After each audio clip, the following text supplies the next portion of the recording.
حضرت خالد بن ولید جب 10-12 سال کی عمر کے تھے تو ایک فوجی میلے میں سیدنا فاروق اعظم حضرت عمر کے ساتھ آپ نے کشتی لڑی، جس میں سیدنا فاروق اعظم حضرت عمر کی ٹانگ ٹوٹ گئی۔ اس واقعے سے معلوم ہوتا ہے کہ سیدنا فاروق اعظم حضرت عمر جیسا شجاع، بہادر، نڈر اور پہلوان ہی آپ کی ٹکر کا انسان تھا۔ حضرت خالد بن ولید کے حلیے کی اگر بات کی جائے تو چہرے پر چیچک کے ہلکے ہلکے نشان، قد 6 فٹ سے بھی زیادہ، شان کشادہ، سینہ پھیلا ہوا، بازو لمبے، داڑھی گنجان، مضبوط اور موزون جسم کی وجہ سے مکہ بھر میں ایک موزون ترین شخصیت کے طور پر پہچانے جاتے تھے۔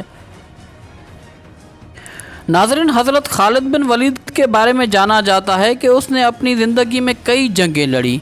اور کسی بھی جنگ میں ہار نہیں کھائی، وہ قبول اسلام سے پہلے کی ہوں یا قبول اسلام کے بعد کی ہوں۔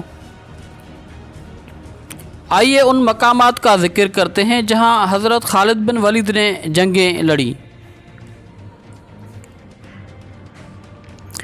جنگ موتا، جس کی فتح پر حضور اکرم صلی اللہ علیہ وآلہ وسلم کی طرف سے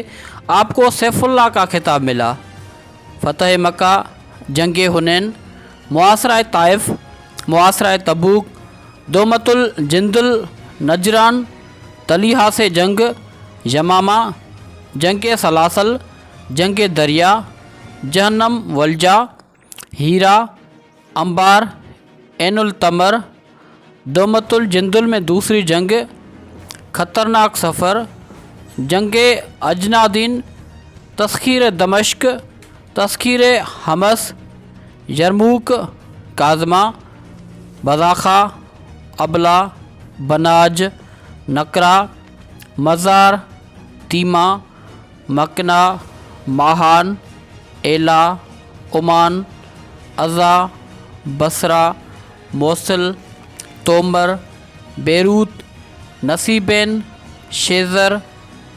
لازکیہ، حالب، ریحا، آمار، انطاکیہ، مرعش اور ملتیا۔